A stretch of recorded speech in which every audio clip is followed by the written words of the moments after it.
Buenas tardes a todas y todos los espectadores que nos acompañan en este segundo encuentro conversatorio sobre el litigio, las víctimas y la Jurisdicción Especial para la Paz. En esta ocasión nos acompañan tres líderes indígenas de los pueblos de la Sierra Nevada de Santa Marta con quienes tendremos una conversación fluida, informal, relacionada con los logros, los obstáculos y las expectativas que tenemos del litigio en el macrocaso 09 de la Jurisdicción Especial para la Paz. En primer lugar está Pedro Loperena, indígena del pueblo Wiwa y comisionado de derechos humanos de este pueblo. También nos acompaña Iván Luques, que hasta el año pasado fue secretario de la Organización Indígena Cancuama y hoy hace parte de la Mesa de Permanente de Concertación de Pueblos Indígenas con el Gobierno Nacional. Y nos acompaña también Edilma Loperena, lideresa del pueblo Wiwa. Bienvenidos, buenas tardes. Como ya saben, estamos haciendo una serie de conversatorios respecto del litigio, de la participación de las víctimas, los logros, los obstáculos y las expectativas que tenemos y tienen ustedes como víctimas ante la Jurisdicción Especial para la Paz. Este conversatorio trata en concreto sobre el macrocaso 09, del cual el pueblo Guigua y el pueblo Cancuamo han sido acreditados como víctimas por parte de la Jurisdicción Especial para la Paz. La idea de esta conversación es ahondar en dos puntos centrales que quizás son el centro de debate de este macrocaso. Lo primero es los alcances que se han tenido hasta ahora en materia de verdad. ¿Han sido positivos, han sido negativos? ¿Qué avances hemos tenido? Y segundo, un punto que es nodal en el debate de la Jurisdicción Especial para la Paz, y se trata del tema restaurativo, de qué espera el pueblo Wiwa y qué espera el pueblo Cancuamo de este macrocaso 09 en lo que se refiere a sanciones restaurativas y trabajos y obras con sentido reparador y restaurador. Entonces, si les parece, yo quiero hacer una pequeña presentación para las y los espectadores que nos están siguiendo respecto sobre qué es el macrocaso 09 y después paso a hacer algunas preguntas y sobre eso podemos discutir. Saben que la Jurisdicción Especial para la Paz ha abierto en Colombia 11 macrocasos en dos momentos. En un primer momento se abrieron 7 macrocasos. Estos macrocasos estuvieron más relacionados o con situaciones territoriales concretas o con situaciones temáticas concretas, por ejemplo, secuestro, por ejemplo, falsos positivos, por ejemplo, reclutamiento de menores. En un segundo momento, la Jurisdicción Especial para la Paz abrió 3 nuevos macrocasos, uno relacionado con otros crímenes internacionales atribuibles a la extinta guerrilla de las FARC, el caso 010. En el caso 8 son crímenes atribuibles a las Fuerzas Armadas de Colombia en asocio con los grupos paramilitares. Y el caso que nos ocupa en este conversatorio es el caso 09, que se trata de crímenes contra sujetos étnicos, en particular pueblos indígenas y comunidades afrodescendientes. Y dentro de este macrocaso 09, la jurisdicción hizo una priorización de regiones en el país y priorizó la región de la Sierra Nevada de Santa Marta y su territorio adyacente, que incluye pues, la sabana, incluye la serranía del Perijá y el sur de la Guajira. En esa zona habita el pueblo Wiwa, en la Sierra Nevada de Santa Marta también habita el pueblo Cancuamo, por lo cual la jurisdicción acreditó no solo a los integrantes de cada pueblo, sino a todo el pueblo en su conjunto y al territorio ancestral que es común para estos dos pueblos y para otros dos pueblos de la Sierra Nevada de Santa Marta como víctima dentro del macrocaso. El macrocaso ha tenido un avance relativamente lento. Se abrió en septiembre de 2022. Empezó la actividad judicial recién el año pasado y pues ahí vamos andando en este macrocaso. Ha habido versiones para exintegrantes de la extinta guerrilla de las FARC, versiones también para antiguos altos comandantes y mandos medios del Ejército Nacional, a quienes se les está indagando por crímenes internacionales no amnistiables cometidos contra el pueblo Wiwa, contra el pueblo Cancuamo, otros pueblos que también habitan la sierra de Nevada de Santa Marta y la serranía del Perijá, y también, y esto es muy importante, crímenes contra el territorio ancestral de los pueblos indígenas. Entonces, la idea de este conversatorio, sin más preámbulo y más introducción, es arrancar a hablar sobre qué hemos logrado, qué consideran ustedes han sido avances de este macrocaso, más allá de la salvedad que hice hace un momento de que estamos en una etapa todavía digamos, parcialmente preliminar de este macrocaso, pero que ya hace ya varios años nos tiene trabajando juntos y ustedes pueden ya dar su opinión al respecto. Voy a hacerles una pregunta que hicimos en el conversatorio anterior y que fue, creemos, muy disparadora de buenas ideas, y es, después de que se abrió este macrocaso y ya hemos tenido versiones tanto con Fuerza Pública como la extinta guerrilla de las FARC, ¿qué verdad se ha logrado? ¿Qué se sabe hoy en 2026 que no sabíamos en septiembre de 2022 cuando se abrió este macrocaso? Por favor, Pedro, si quieres iniciar. Por invitarnos a este escenario de compartir nuestras experiencias. Pues mi nombre es Pedro Manuel Operena, soy comisionado de Derechos Humanos del pueblo indígena Wiwa, con una trayectoria de 23 años aproximadamente en defensa de los derechos de mi pueblo. Pues tu pregunta es muy interesante porque hay unos temas que anteriormente, antes de que hubiese proceso de paz en Colombia, sentarse con la FARC era difícil, porque era un sector armado ilegal. Ya cuando deja las armas, en el momento que hace el proceso de paz, ya nos podemos sentar de tú a tú, como población desarmada, como población civil, en el marco de lo que ellos mismos ayudaron a fomentar, lo que es reconocer las verdades, reconocer un poco la situación y su forma de operar en el territorio. Pues lo que no sabíamos en ese entonces es cómo ingresaron ellos a la sierra y cómo usaron la sierra como escondite estratégico de guerra. Y esa forma como ellos usaron la sierra puso en juego las vulneraciones de los derechos humanos de los 4 pueblos indígenas. ¿Por qué? Porque es que en la sierra, ellos en sus argumentos, cuando nos encontramos, que le preguntaban, ¿no?, por qué la sierra se escondían, y es que ellos decían, nos escondimos porque allí la sierra les daba agua, les brindaba comida, les brindaba seguridad, y sobre todo era un paisaje perfecto para camuflarse por las comunicaciones, que no lo podían hacer en las partes bajas. Pero eso trajo sus consecuencias, eso trajo sus daños colaterales a los pueblos indígenas, a los Wiwa, a los Arhuaco, a los Kogi y a los Cancuamo, porque es que todas las operaciones militares que hacían los firmantes de paz en su momento, cuando no lo habían hecho, pues esas operaciones militares de destruir los puestos de policía, de las pesquisas, de agarrar a los secuestrados, todo eso lo iban a esconder a la sierra. Y lógico que muchos sectores veían la sierra como si todos los habitantes hacíamos parte de los que hacían daño. Y no fue así. Eso ocasionó también que ciertos sectores nos odiaran. Eso ocasionó que ciertos sectores nos estigmatizaran, que hacíamos parte de ese sector, de ese grupo armado, cuando las cosas no eran así.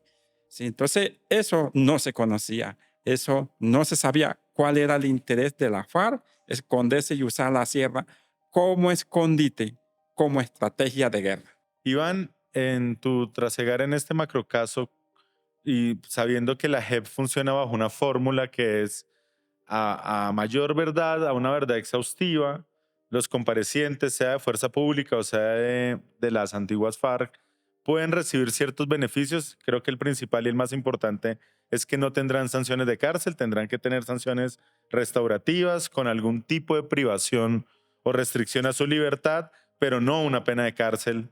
A cambio, como decía hace un segundo, verdad exhaustiva. ¿Tú cómo valoras el aporte de verdad tanto de las extintas FARC como de los integrantes de Fuerza Pública que hasta ahora han pasado por el macrocaso, y crees que se está cumpliendo ese umbral de la exhaustividad? Bueno, en primer lugar, extenderles un profundo agradecimiento en nombre de las autoridades del pueblo cancuamo a la FIDH por la invitación y por el apoyo que nos han brindado durante todo este tiempo, y especialmente esa gran alianza que hemos tejido en términos jurídicos en el marco de este macrocaso 09. Y por supuesto extenderle un saludo muy especial a todas las personas que van a observar este programa. frente a la pregunta que tú nos haces, Camilo, yo creo que es importante hacer varias precisiones. Lo primero es que nosotros tenemos una preocupación profunda frente al nivel de aportes en la verdad plena, detallada y exhaustiva que estén cumpliendo los comparecientes para poder acceder a los beneficios. Con la salvedad de que aún faltan otras participaciones, otras diligencias, estamos digamos, en una fase, podríamos llamarlo, dando como los primeros pasos, ¿cierto? Sin embargo, sí tenemos esa preocupación porque en algunos comparecientes sentimos resistencia frente al aporte de verdad plena, detallada y exhaustiva. Y otro asunto que nos preocupa en este proceso tiene que ver con las estrategias dilatorias del equipo de representación de los comparecientes, que de alguna manera viene entorpeciendo el avance significativo en el marco de este macrocaso. Por eso nosotros hemos generado la alerta a la jurisdicción, al despacho, para que sea muy juicioso a la hora de evaluar y de determinar si los aportes son satisfactorios para poder acceder a los beneficios y que de alguna manera también se pueda revisar la conducta de los equipos de representación, porque nosotros hemos planteado desde el pueblo cancuamo que lo sustancial en este proceso de justicia transicional, esto es que se sepa la verdad, que se contribuya a la reparación, que no haya impunidad, que existan garantías de no repetición, deben estar por encima de lo formal. No puede ser que un aspecto procesal, procedimental, entorpezca lo sustancial. Y ese es un llamado de atención que nosotros queremos hacer como pueblo cancuamo, porque lo que estamos observando es que la estrategia de la defensa es querer poner por encima de lo sustancial lo procedimental, lo formal, y eso es incorrecto. Eso es un asunto que bajo nuestra perspectiva va en contra del espíritu y de la esencia de la justicia transicional y de la jurisdicción especial para la paz. Entonces tenemos esa preocupación. Sin embargo, nosotros hemos dicho que nos vamos a mantener firmes en la exigencia de los estándares de los aportes a la verdad, que nos vamos a mantener firmes en las exigencias de que se satisfagan en debida forma los derechos de las víctimas, con un asunto que para nosotros es crucial y tiene que ver con las garantías de no repetición. Y esa satisfacción de los derechos de las víctimas tiene que incorporarse tanto en el trámite procedimental del macrocaso 09 como en las medidas de restauración que adopte el despacho cuando se tomen, o el despacho cuando se tomen las decisiones correspondiente. Y si en algún momento, luego de hacer el análisis, cuando llegue el momento oportuno, por supuesto, luego de hacer el análisis, se determina que los comparecientes no están cumpliendo con esos estándares, pues obviamente estos comparecientes no pueden acceder a estos beneficios y deben seguir la otra ruta que tiene establecida la jurisdicción, que ya tiene que ver con los procesos adversariales, porque no se cumple con las condiciones para acceder a los beneficios jurídicos establecidos en el marco de la jurisdicción. Muchas gracias, Iván. En esta misma línea de los aportes de verdad, Dilma, sabemos de tu liderazgo dentro del macrocaso en los temas de violencia sexual. ¿Cuál es tu valoración respecto de la voluntad y esa verdad plena, detallada y exhaustiva que tendrían que tener los comparecientes para acceder a los beneficios de la jurisdicción? En materia de violencia sexual, por supuesto. Bueno, muy buenas tardes. Un cordial saludo a todos. Quien nos va a ver, agradecimiento a la FIT por esta invitación y por la participación de la mujer en este espacio importante para que ustedes también puedan entender cómo ha sido el proceso de la JEP con respecto al tema de violencia con relación a nosotras, a las mujeres que hemos sido víctimas de violencia sexual y que nosotras como tal hemos estado esperando como una respuesta positiva por parte de la magistratura y principalmente por parte de los comparecientes. Yo creo que lo que nosotras estábamos esperando era que se dieran cuenta que sí hubieron víctimas de violencia sexual durante el conflicto, porque es que no solamente hubo en el pueblo Wiwa, hubo también en el pueblo Cancuamo, en el pueblo Arhuaco, en el pueblo Kogi.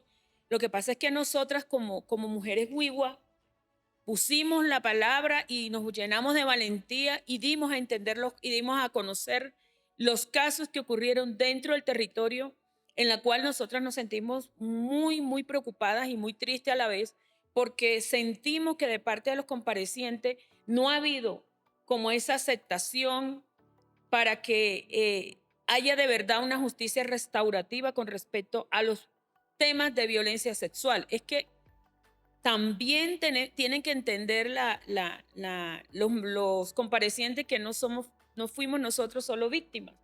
Hubieron también jóvenes víctimas de violencia sexual, el cual ellos como hombres no pueden hablar, no podían decir lo que le ocurrió. Entonces nosotras tenemos mucha preocupación porque a estas alturas de la vida, yo creo que aquí el compañero Iván dijo algo muy importante y es que ellos deben reconocer quiénes cometieron los hechos, que fue la FARC, que fue en el territorio en general, la violencia que hubo hacia los cuerpos de las mujeres y también hacia la madre tierra, el cuerpo territorio que nosotros decimos mucho porque hubieron muchas afectaciones a esos sitios sagrados de conexión con los cuerpos nuestros. Entonces yo siento que a veces hay una lejanía de la realidad que nosotras queríamos escuchar como mujeres, que nosotros tengamos una audiencia y que ellos en la cara de nosotros nos digan: nosotros no cometimos ningún error, porque la mayoría, y que me dolió mucho y lo dijo Pedro, y la manera como entraron al territorio fue como amigos, y que en esos momentos ellos también dijeron que muchos de los indígenas no eran sus enemigos, sino que eran más bien sus amigos y prácticamente sus aliados. Eso a nosotros nos preocupó. Y que de pronto la manera como ellos manejaron las situaciones dentro del territorio, porque es que muchas mujeres fueron violentadas y fueron llevadas y sacadas del territorio. Muchas niñas menores de edad, de 11, 12, 13 años, se las llevaron, que eran mujeres wiwas, de una manera que ellos pudieron envolverlas, y una estrategia que buscaron para podérselas llevar y sacarlas del territorio. De eso ellos no hablan. Sabemos que hay muchas mujeres que fueron embarazadas y que muchas mujeres ellos las desembarazaron, y esas mujeres hoy día sus úteros no sirven. Entonces, ¿cómo es posible de que a estas alturas de la vida nosotras, yo como víctima, tuve que revictimizarme delante de ellos y decirles: yo fui víctima de ustedes? Y quedaron todos como que... Entonces, lo que nosotras estamos buscando para que haya esa justicia restaurativa, como ellos lo dicen, restaurativa, es que digan la verdad y que acepten como tal, así como hoy día los líderes grandes de la FARC aceptaron que hubo violencia contra los niños, que hubieron más de 18,000 niños reclutados. También acepten de que las mujeres indígenas dentro de los territorios fuimos afectadas sexualmente y que hay hijos víctimas de la violencia sexual.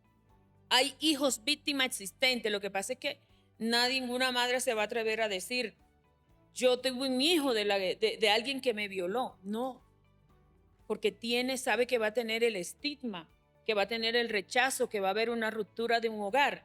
Entonces, yo creo que lo mejor que puede hacer los comparecientes es aceptar, y que nosotros veamos, porque ellos solamente, miren, para ellos lo que necesitan para salir y ser perdonados es pedir perdón y aceptar que sí hubo violencia, y es lo que nosotras estamos esperando. Muchas gracias, Edilma. Iván, ¿cómo imagina el pueblo cancuamo y cómo imaginas tú y todo tu equipo jurídico que ha acompañado este macrocaso debería ser el proceso restaurativo de parte tanto de las extintas FARC como de los integrantes de la fuerza pública para restaurar el territorio, para restaurar el territorio cancuamo, para restaurar el pueblo cancuamo y por supuesto a sus integrantes? ¿Cómo lo están visualizando? Bueno, Camilo, el pueblo cancuamo históricamente ha planteado unas acciones, unas medidas, una visión frente a la reparación de las violencias que hemos sufrido durante tanto tiempo. Partiendo de un asunto que para nosotros es fundamental, que tiene que ver con el reconocimiento de la responsabilidad del Estado, por un lado, pero también la necesidad de un reconocimiento sincero, de un reconocimiento de buena fe de los comparecientes, de quienes participaron directamente y quienes fueron determinadores de todas las violencias que se cometieron en contra del pueblo cancuamo. Eso es un primer asunto que para nosotros es clave, el reconocimiento de responsabilidades que llevaron al pueblo cancuamo al estado de riesgo de exterminio físico y cultural. Otro asunto, por supuesto, tiene que ver con medidas concretas de reparación que están asociadas con nuestras apuestas históricas frente a la recuperación y a la consolidación del territorio que ha sido reconocido como víctima, por cierto, en este macrocaso, que me parece a mí es uno de los plus de este macrocaso que vale la pena resaltarlo. Por supuesto, todas esas medidas que buscan la armonización espiritual o lo que nosotros hemos planteado como pueblo cancuamo, el restablecimiento del equilibrio y la armonía por las afectaciones que se generaron en el pueblo cancuamo a nivel cultural, a nivel espiritual, a nivel familiar, a nivel comunitario. Eso para nosotros es muy importante también. Y hay otras medidas, por supuesto, que tienen que ver con el fortalecimiento del gobierno propio, con el fortalecimiento de la autonomía, porque no hay que perder de vista que muchas conductas se cometieron en contra de autoridades o buscaban afectar la autonomía del pueblo cancuamo y de los pueblos de la sierra en general. Muchos mamos, muchos cabildos, muchos comisarios fueron asesinados y eso afectaba la autonomía de los pueblos. O en muchas circunstancias, por ejemplo, se desconocían las decisiones tomadas de manera autónoma en el marco de la justicia propia. Las guerrillas lo que hicieron fue reemplazar a las autoridades abruptamente en la toma de decisiones, en la resolución de conflictos, entre otros aspectos. Entonces, creemos que esas medidas que conduzcan al fortalecimiento de la autonomía del gobierno propio, de la jurisdicción propia del pueblo cancuamo y de los pueblos de la sierra deben estar allí presentes en ese proceso. Los trabajos tradicionales también es importante que se realicen, la recuperación o digamos el apoyo para todo ese ejercicio de protección ambiental que nosotros realizamos por las afectaciones que se generaron en muchos sitios, la recuperación de los sitios, el acceso a los sitios. Digamos que hace parte de un conjunto de medidas integrales que nosotros hemos planteado históricamente como pueblo cancuamo y que pensamos que en el marco del macrocaso 09 puede ser una oportunidad para impulsar y para posicionarlas en el marco de lo que significa para nosotros la justicia restaurativa, que es lo que históricamente hemos planteado como pueblo cancuamo, repito, el restablecimiento del equilibrio y la armonía del pueblo cancuamo. Muchas gracias, Iván. Para seguir la línea de la reparación y la restauración, Edilma nos hablaba de cómo reparar el cuerpo y también el concepto de territorio-cuerpo.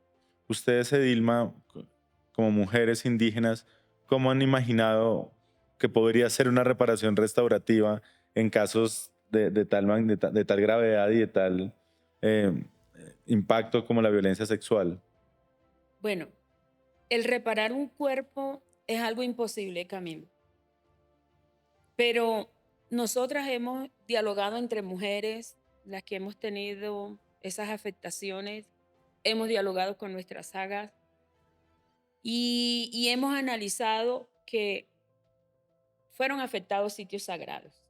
No existen, no se les hizo lo que le llama uno la ISA, no se les hizo ese trabajo espiritual y eso quedó como que, ese sitio quedó como en pena. Las sagas dicen, hay que hacer unos trabajos para restaurar o acomodar más bien esos sitios sagrados para que cumplan cierta función.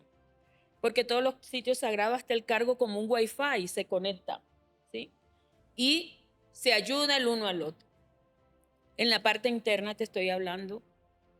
Hablando desde la parte externa de la mente, del cuerpo, nosotras hemos ido haciendo un trabajo con las compañeras de mirar la posibilidad. Nosotros nos imaginamos un espacio propio de mujeres donde podamos traer a esas mujeres víctimas de violencia y hacerle de verdad un proceso restaurativo como lo dice la JET, restaurar desde el pensamiento, porque hay muchas afectaciones. Nosotras nos sentamos a hablar con muchas mujeres víctimas, lloran porque no han tenido ese tratamiento psicoespiritual, psicológico. Se necesita la intervención de profesionales, igual alternado con la parte espiritual, pero se necesita un espacio donde ellas puedan estar ahí, pernoctar, ¿qué te digo? 15, 20 días, a realizar ciertas actividades de nosotras, ejemplo, el tejido de la mochila, los bailes, que podamos estar ahí con una mayor experta en baile, cantos, que eso también ayuda a uno y ayuda a la mente, ayuda al cuerpo, ¿sí? Entonces nosotros lo vemos desde esa parte y continuar porque desafortunadamente el tema de violencia sexual sigue dentro del territorio. Nosotras tenemos chicas que nos ha tocado llevarlas, jovencitas, a otro lado porque no tenemos dónde tenerlas para hacerles un tratamiento psicológico con la familia. Ahora, los procesos, estos procesos hay que hacerlos de manera individual y de manera grupal con la familia, porque la afectación no es nada más de la persona, sino que afecta al colectivo, afecta a la familia, afecta al papá, al hijo que no sabe lo que le pasó a su mamá durante el conflicto. Entonces nosotras estamos buscando eso es una parte, ¿sí? De poder tener esas víctimas ahí porque ellas no han tenido ningún tratamiento. Nadie ha ido donde un psicólogo y nadie sabe cómo está esa persona por dentro. Las personas han aprendido a ser resilientes y muchas veces dicen algunas hablar de estos temas, no les gusta. No les gusta hablar de estos temas y eso es una manera de entender uno que no hay esa sanación, de que no ha habido ese proceso interno. Entonces, para nosotras es importante ese espacio, es importante que nuestras mujeres entiendan de que no, también piensan muchas de que se están engañando, de que es un espacio únicamente para figurar ciertos líderes y que las estamos utilizando. Y nosotras nos sentimos a veces muy culpables y nos sentimos muy dolidas porque yo como víctima me pongo en los zapatos de ella y entiendo cómo se sienten. Entonces, es muy importante que la JET entienda de que no es llenar un documento y un auto, sino que se sepa, que se conozca desde la víctima qué es lo que quieren y no lo que quieren imponer los victimarios.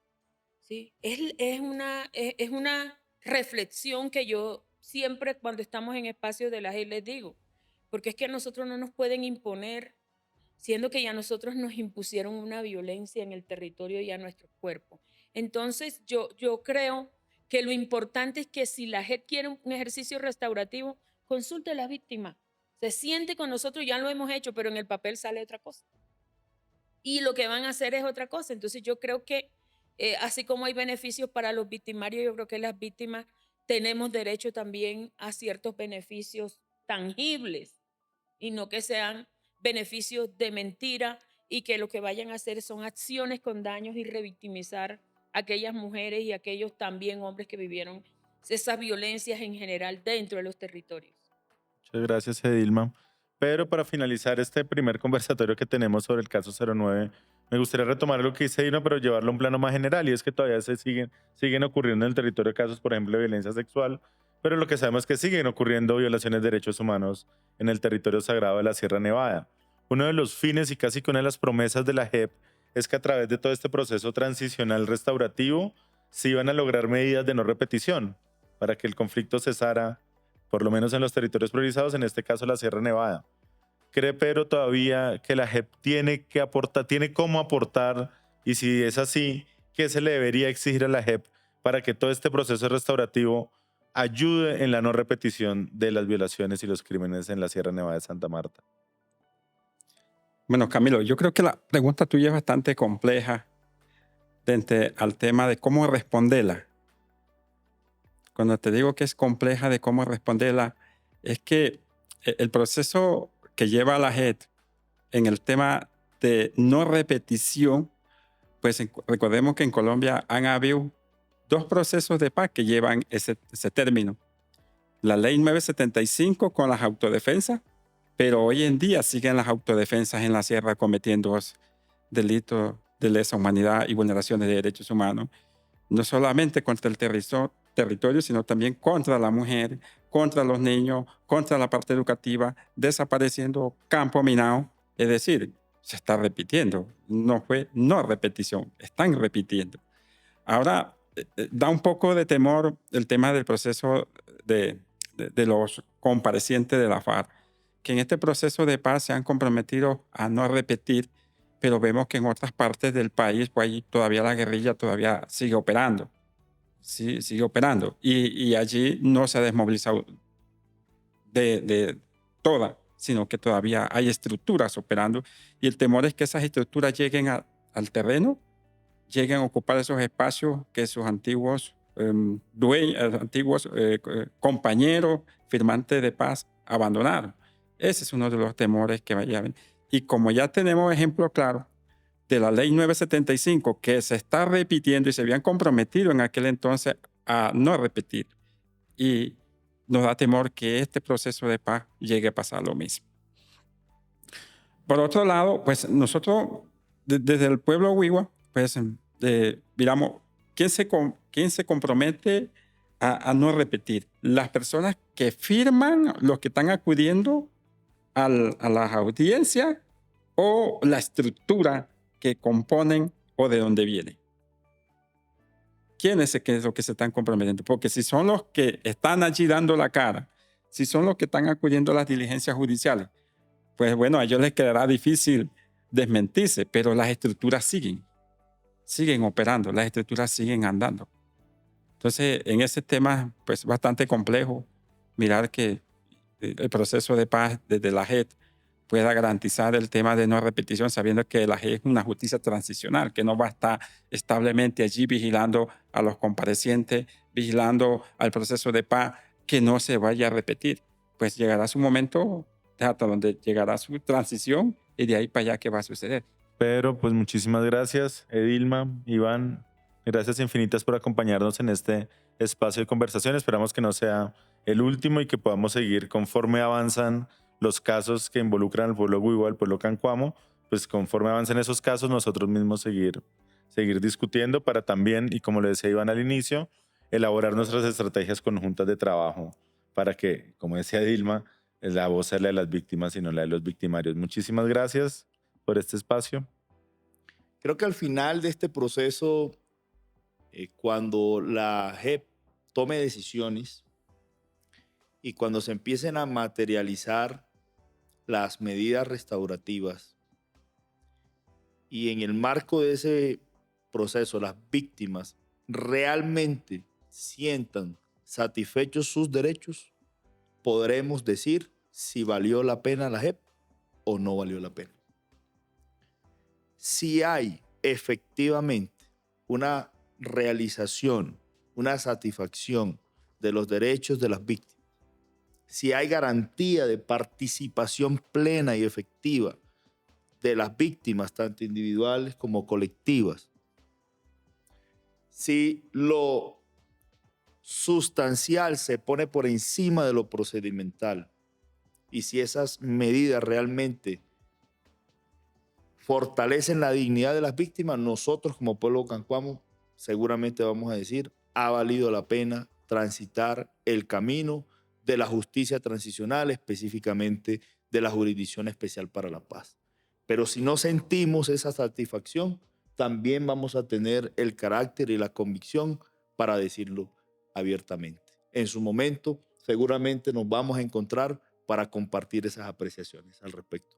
Por lo pronto, toda nuestra disposición, las mejores expectativas y, por supuesto, la mejor disposición para seguir acompañando a las víctimas y, sobre todo, en nuestro caso, como equipo de representación, para seguir defendiendo a los pueblos, a los territorios y a las estructuras de gobierno y a las víctimas también que participan en el marco de este macrocaso.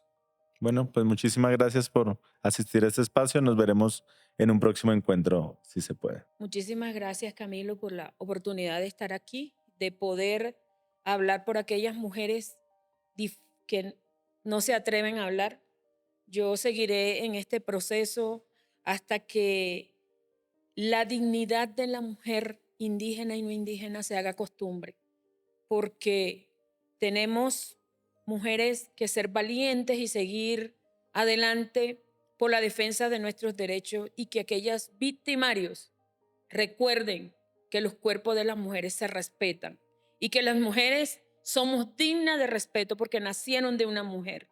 Yo agradezco nuevamente a la FIT, al CAJAR, la oportunidad de poder expresarme y de poder tener este diálogo con estos compañeros de lucha y que voy a seguir adelante y vamos a seguir adelante, mujeres, por esa dignificación de nosotras mismas. Muchísimas gracias. Gracias, Edilma. Pedro, ¿quieres despedir el espacio?